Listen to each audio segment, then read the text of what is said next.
Hola, ¿qué tal? Espero que estén todos bien. Continuamos con la parte 8 del libro de Ricardo de Iorio, El perro cristiano, de Ariel Torres. A esta altura, ¿qué duda cabe? Ricardo se movía como un pez en el agua para componer canciones descriptivas. Desde el oeste decía cosas como las siguientes. Caída la noche en la ciudad, con mi cuerpo en soledad, caminando por los barrios del oeste. El insomnio de un amor, con su futuro de ilusión, revivió a un joven muerto civilmente. La gente ya fue, duerme junto a la TV, el digestivo incendio es su dios.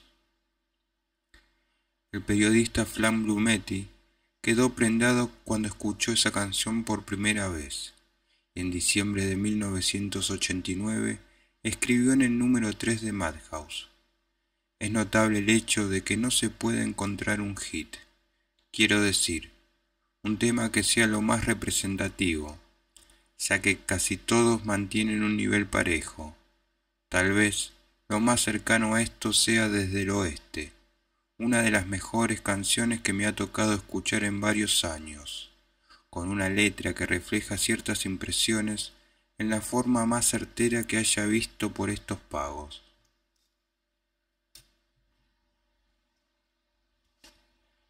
18 años después, Blumetti recuerda a un Ricardo Iorio pletórico en esas fechas, en plena expansión musical, y revive los versos de esta canción cuando sostiene. Siempre recuerdo esa letra porque en aquella época yo salía con una chica que vivía en el oeste, y caminar por ese enorme espacio del Gran Buenos Aires era tal cual lo describía Iorio. Esa cosa desolada, sórdida, con oscuridad y con luz y esperanza en algún lugar. Esa letra es una gran descripción. Una vez Iorio me dijo que Hermética mostraba una realidad que nadie más mostraba. Y es verdad, hay distintas realidades nacionales, siempre según el color del cristal con el que se mire. Y en esta canción él mostró una en particular, que es la del pueblo trabajador. Es muy auténtico Iorio escribiendo letras. Salvando las distancias, es como un equivalente a León Gieco. Ricardo es un poco más extremo y más fuerte, pero León en su momento también dijo cosas que nadie más decía, con altura y cierto vuelo muy argentinos. Raúl Alberto Antonio Gieco nació en 1951, en una chacra del norte de Santa Fe, cerca de un pueblito llamado Cañada Rosquín. León se cruzaría en el destino de Iorio varios años después del lanzamiento de Hermética, pero en 1982 ya tenía una referencia explícita de él por B8. La primera vez que supe de Iorio fue ocasionalmente por el Festival de Buenos Aires Rock de 1982, cuenta. Lo conocí porque vi la película y vi imágenes de B8, pero a él no lo individualizaba. Me acuerdo de la ideología de B8, que era en contra de los hippies, y yo no toleraba que alguien se molestara en cantar en contra de la temática hippie, porque había cosas mucho más problemáticas y sangrientas de qué preocuparse. Yo venía muy prendido por el asunto de los militares, y me pareció bastante infantil encarar ese tipo de letras. Además yo me sentí un hippie también. Soy de la generación de Woodstock y de la segunda generación del rock argentino, que tuvo que bancarse casi la peor de todas porque fuimos prohibidos en la radio y en la televisión. Fuimos censurados y echados del país. En mi caso personal, me tuve que ir de la Argentina por amenazas. Estuve preso 2 o 3 veces y estando afuera me enteré de las barbaridades que estaban haciendo los militares acá. Ahí se me clavó la daga para siempre en contra de esa violencia de Estado. Entonces, cuando en el año 1982 escuché a B8 hablar en contra de los hippies, por un lado me molesté y por otro lado dije, por algo lo harán.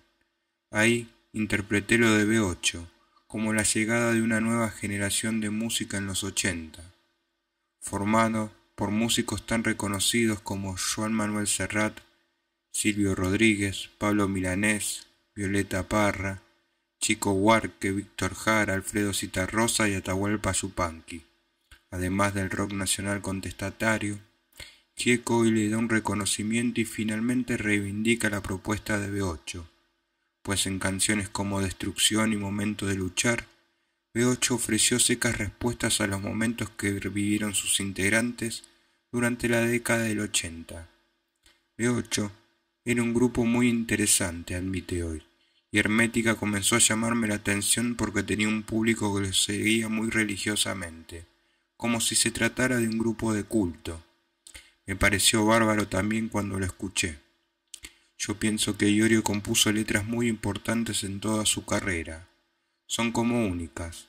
Habla de la situación de pobreza, de la gente fiel, de la gente que hace patria, de los indios, los gauchos y los camioneros. Tiene esas letras fuertes que se refieren a la gente que engrandece al país. Y de pronto estoy yo, que completo la otra parte argentina y me dedico a denunciar a los hijos de puta que cagaron al país, como los gobiernos de Menem, los militares, los gobiernos entreguistas que siempre tuvimos, las democracias corruptas y a los corruptos que nunca van presos. Yo me dedico más a esa parte crítica de la Argentina, y él se dedica a exaltar los valores que tiene que haber en un país como este. Por esta misma época, algunas letras antiinstitucionales de Iorio en su etapa de Hermética fueron adaptadas al idioma inglés y en una de estas adaptaciones anglo fue grabada. Aunque Iorio lo haya negado obstinadamente cientos de veces, hoy día admite que aquello ocurrió. Radio Trípoli se había ilusionado con la posibilidad de editar Hermética en el exterior y la meta era realizar un intercambio con el sello europeo Roadrunner, que había editado 3 discos del grupo Sepultura en Argentina a través suyo. Esa licencia permitió a los directivos de Roadrunner estudiar la incorporación del grupo argentino en su catálogo. Gustavo de Césare, un amigo cercano a los dueños de Radio Trípoli, tenía para esos años un manejo bastante aceptable del inglés y tradujo junto con Ana Mourín las letras del primer disco para que Claudio Connor las colocara en su voz. Es Tony Scotto quien primero aporta datos de color sobre aquel particular episodio. Los de Radio Trípoli pagaron otra vez el estudio para que el Guasuncho O'Connor grabara. Usaron las tomas originales del disco para esa canción. Dice, efectivamente el sello discográfico reservó algunas horas en los viejos estudios Sonovision y el resto quedó librado a la suerte. Con mucho humor y sin intención de ofender, Scotto vuelve en el tiempo y ofrece más detalles. El Guasuncho era un desastre cantando en inglés. Me acuerdo de la letra de Cráneo Candente, que en castellano decía, esquivando patrullas de la noche enferma. En la traducción al inglés pasó a ser Escaping of the Patrol on the Living Nightmare. Un desastre. Los 4 Hermética estuvimos en el estudio el día de la grabación, pero cuando escuché y vi todo aquello dije, ¿qué mierda hago acá? Así que me fui. Esa fue toda mi participación en el disco en inglés. Cabe imaginar, pese a lo acordado y a que en el exterior la efervescencia de los grupos por cantar en inglés crecía, los directivos de Trípoli no tardaron mucho tiempo en darse cuenta de que el resultado no era bueno, así que aquellas versiones de temas en inglés no prosperaron. Sergio Fasanelli recuerda, Claudio parecía que cantaba en alemán, porque no enganchaba bien la onda del inglés. Las letras estaban traducidas en fonética, además de la traducción normal, pero así todo no funcionó. Se grabó un solo tema en inglés, El destierro de los oscurantistas, y la calidad musical sonaba bien, pero Claudio no lo supo cantar en inglés. Ahí dijimos, esto no va a funcionar. Alquilamos el estudio para regrabar el disco entero, pero decidimos no continuar después de escuchar el primer tema. Duró una noche todo aquello, ni siquiera me llevé las cintas. Por su parte, Marcelo Tommy puntualiza. Muchas oportunidades tuvieron Beochi y Hermética para editar sus discos en el exterior, pero cuando hubo que hablar con los sellos de acá para editarlos afuera, nunca logramos negociar, porque pedían demasiado dinero. ¿Qué pasaba entre tanto con el supuesto rechazo de Iorio hacia los ingleses y a la lengua de Shakespeare? Yo no estaba de acuerdo con toda esa girada de regrabar las voces, cuenta el músico. Lo que pasa es que había un contrato. Fue una prueba que hicimos porque Radio Trípoli quería que ganemos el mercado de afuera como hicieron después Animal y Malón, que fueron a tocar a México y a Miami. ¿Dónde están ahora esos grupos? No existen más. La onda es ser reconocido en el país de uno. Yo veía que todo eso era una idea de Kohn y Fasanelli y les quería hacer entender que iban a perder plata porque sabía que la cosa no iba a funcionar. ¿Quién tiene la grabación de la versión en inglés de ese tema del primer disco, Ricardo? No sé quién la tiene. Probablemente esté en manos de alguno de los dueños de Radio Trípoli. Lo que sí sé es que uno de ellos se quedó con el dibujo original de la tapa del disco, que Franco Medici la hizo de onda. Yo ideé el dibujo y él lo interpretó en óleo. Es muy buena esa pintura. Tiene mucho que ver con lo que es Almafuerte hoy en día. En el dibujo aparecen Bartolomé Mitre, el obispo de Buenos Aires y un milico, y abajo muriéndose San Martín, Juan Manuel de Rosas y la gente que luchó por el país.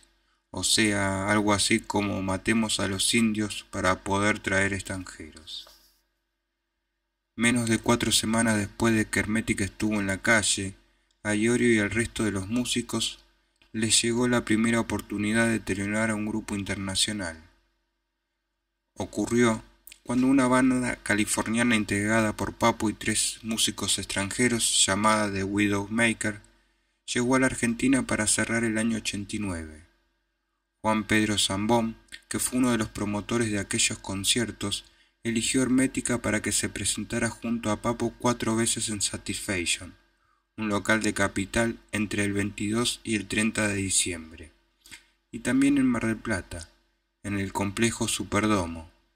En esos conciertos no ganamos un peso, solamente tocamos para sembrar, manifiesta hoy Iorio, cuando recuerda fugazmente aquellas presentaciones. Fuera del rock, las dos grandes fuentes musicales de las que se nutrió Ricardo Iorio para configurar su mundo sonoro como compositor, especialmente en los últimos años, fueron el tango y el folclore. Iorio se conectó con el tango a través de las canciones de Edmundo Rivero, Agustín Magaldi, Cátulo Castillo, Ignacio Corsine y Enrique Santos Discépolo. Igualmente vio reflejada su actitud rebelde en una buena parte de los folcloristas argentinos comprometidos y en ese sentido varias veces manifestó su admiración por Rubén Patagonia, Argentino Luna, Víctor Velázquez o José Larralde. Lo cierto es que en 1990, luciendo camperas de cuero y remeras de Metallica y Destruction, tomó por sorpresa a sus seguidores cuando grabó con Hermética una versión propia del tango Cambalache en el maxi Intérpretes. Al parecer, Iorio estaba destinado a sentirse atraído por el mundo del tango y el folclore. Era solo cuestión de tiempo. Según sus propias reminiscencias, hay una anécdota muy particular. Cuando iba a laburar en el Albasto, al lado tenía un tano que ponía 9 horas seguidos de Radio Rivadavia, que emitía programas como Rapidísimo y La Vida y el Canto, y te comías esa información aunque no quisieras. Esas 9 horas de Radio Rivadavia también se ven en mi música, y eso es folclore. La historia del Maxi Intérpretes merece un párrafo aparte en este capítulo.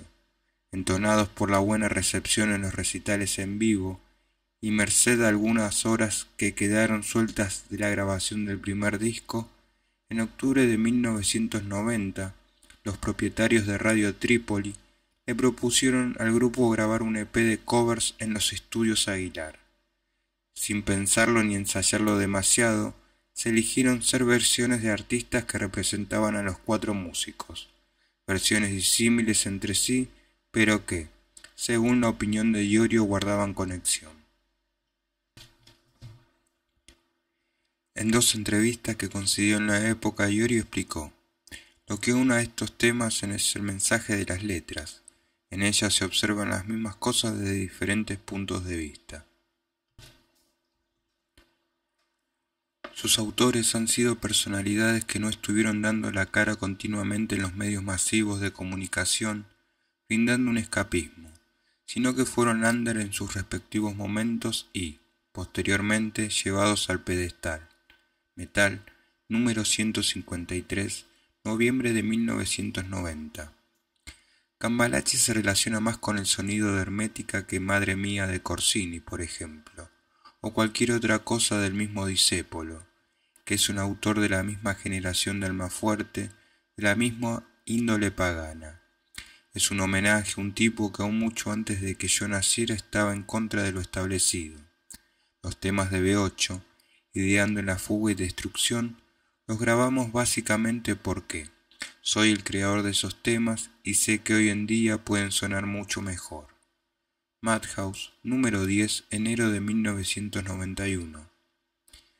Iorio manifiesta hoy, definiendo el máximo, había salido el disco de Garage Day de Metallica, que era un disco de covers, y entonces dijimos, vamos a hacer el nuestro. La elección de los temas fue mía. Ninguno de mis compañeros emitió una opinión, porque nadie estaba realmente copado. Ese disco me benefició a mí porque yo tenía un contrato de 3 álbumes con Tripoli, y con ese disco ya era el segundo que editábamos. Y yo quería renovar el contrato pero en condiciones mejores. 27 horas fueron suficientes para que el grupo registrara sin problema los temas de B8. Enrique Santos Discépolo, Motorhead, Manal y los Redonditos de Ricota, y para que quedara satisfecho. Probablemente ni el intérprete de cumbia menos producido hubiera logrado una obra musical de digna y en ese lapso mínimo de tiempo. Como pocas veces, Ricardo intervino en la mezcla de ese disco de Hermética y hoy da su veredicto sobre los resultados. El tema de Motorhead salió un desastre. En cambio, es excelente la versión que hicimos del tema de Javier Martínez. Aquella versión hizo que afiance mis vínculos con Javier, una persona que siempre quise y nunca había podido conocer, alguien que admiraba muchísimo. Recuerdo que un día lo encontré en Sadaic. Cuando fue a cobrar en su planilla, vio que el grupo Hermética había grabado una versión de un tema suyo y me lo agradeció. Eso mismo me sucedió con Horacio Guaraní con los Redonditos de Ricota.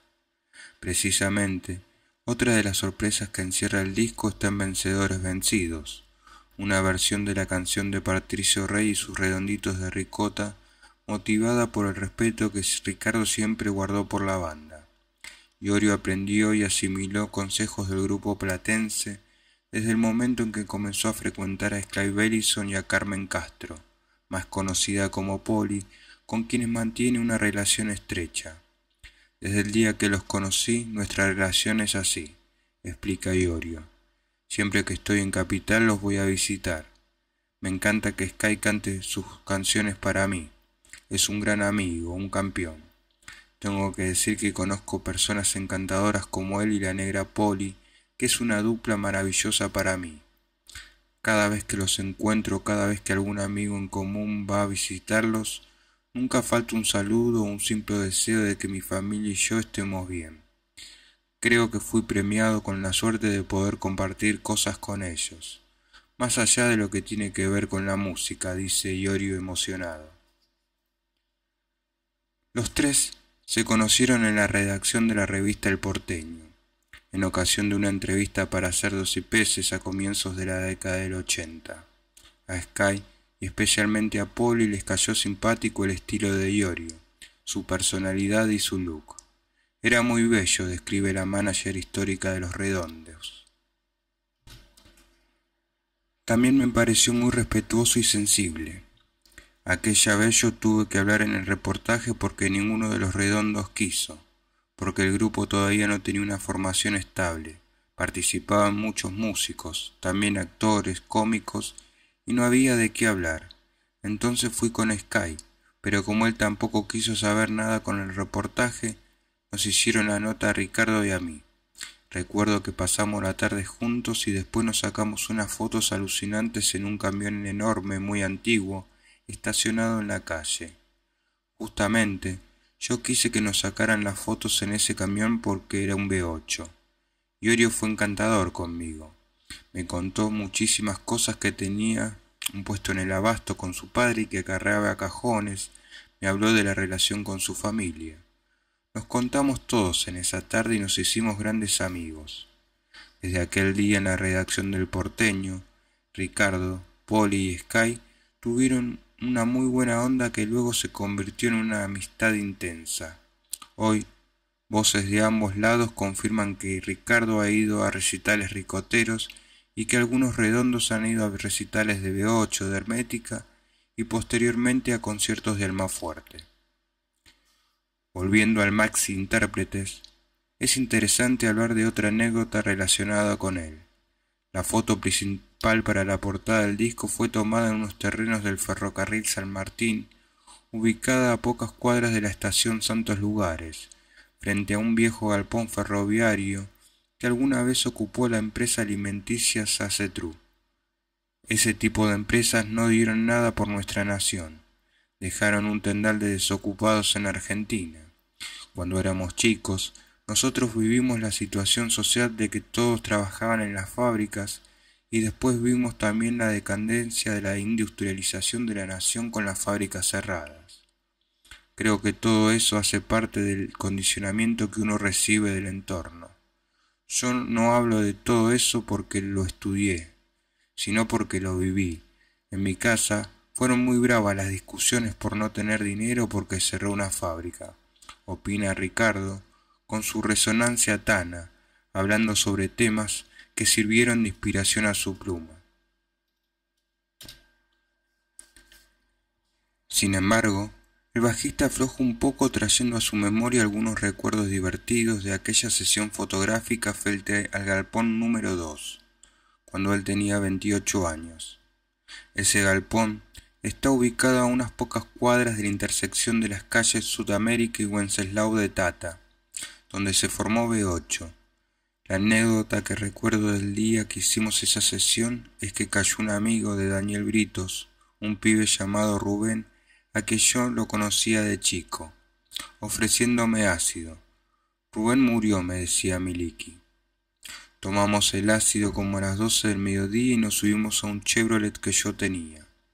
Esa camioneta olía a ajo y a cebolla porque era la que vendía en ese tiempo, además de trabajar en el mercado. Después, seguimos la sesión de fotos en los pasillos y el techo de la iglesia de Lourdes. Estábamos trepados ahí cuando alguien llamó a la policía. Tuvimos que bajar y salir corriendo. Cuando llegó el patrullero nos agarró de contramano. Casi chocamos con ellos. Se pegaron tal susto los policías que nos dejaron ir. Así llegamos a la avenida General Paz porque cada uno tenía que irse a su casa. El Tano, Tony y Claudio debían tomar el colectivo 21 en General Paz y avenida Beiró. Y justo nos pegó el ácido cuando llegamos a la parada. Mamá, a Tony se le cayó la valija de los platillos en plena General Paz. El ácido nos reventó la cremallera. Se fueron todos ese día y yo me quedé re loco. Ay Dios. Después de la edición de Intérpretes, Hermética salió a la ruta para consolidarse nacionalmente. A fuerza de voluntad, la banda empezó a hacerse un lugar en los lugares más alejados del mapa, en un ambiente que a veces terminaba en desmadres, desde San Nicolás y Mar del Plata hasta Córdoba. La banda se presentó y cumplió el sueño de Iorio de recorrer el país mostrando su música.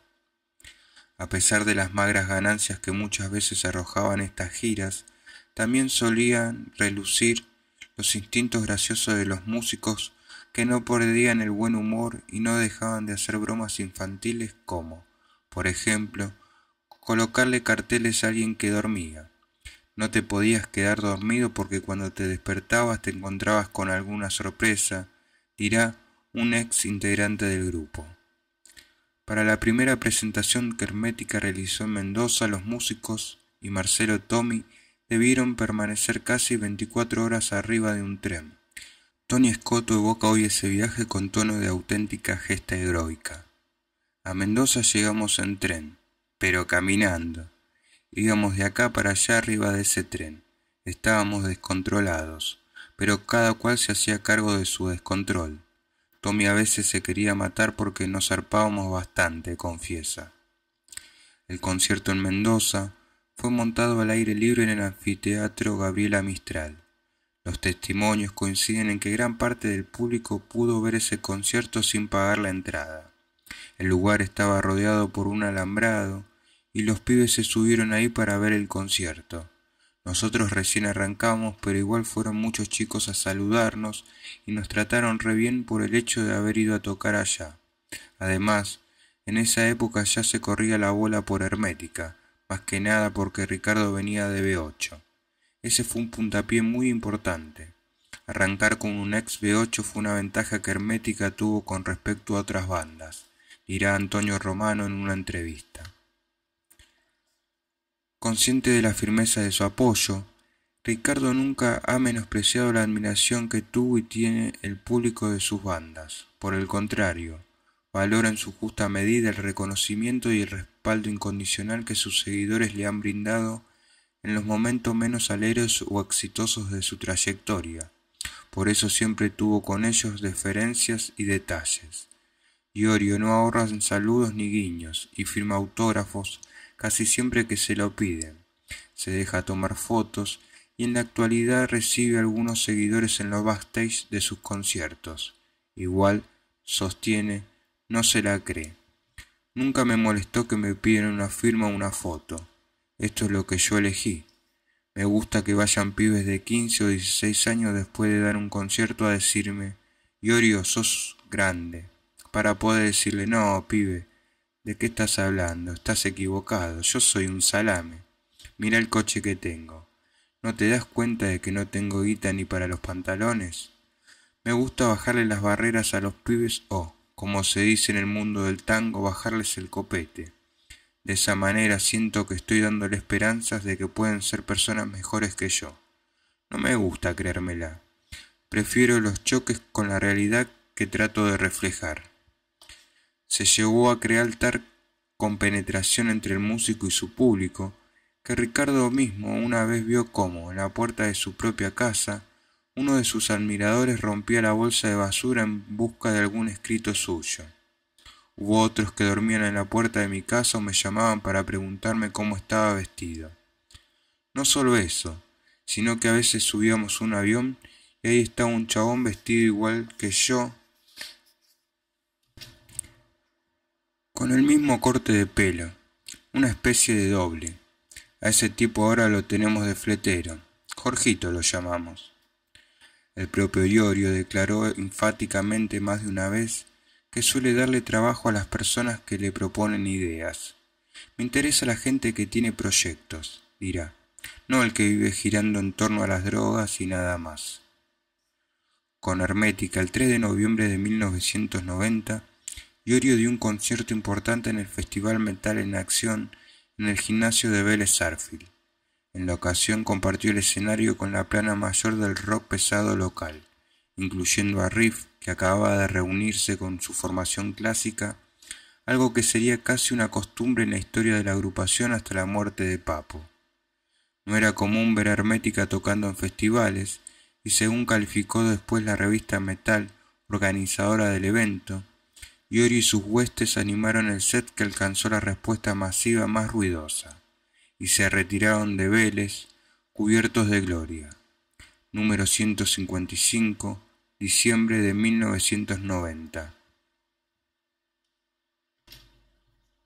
¿Gloria?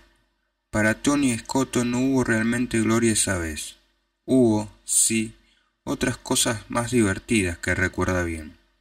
A ese show fui con un bolso lleno de latas de una caipiriña que se vendía en la época. Era algo totalmente tóxico. Con Ricardo nos tomamos como 10 latas cada uno. Hicimos un quilombo bárbaro. Empezaron a tocar las bandas y a los pibes de Alacrán les tiramos con sándwich de miga. ¿Fue un bardo lo que hicimos esa vez? Pese a la afinidad que existía entre Iorio y Scotto, un día llegó a su fin el paso del baterista por Hermética. cuando Ricardo decidió reemplazarlo. El grupo solía ensayar en una sala del barrio de Mataderos, propiedad de Claudio Strunz. Claudio Zurita es su verdadero nombre. Por entonces, baterista del grupo Heinkel, quien solía sumárseles con frecuencia como miembro suplente cuando Scotto faltaba a los ensayos.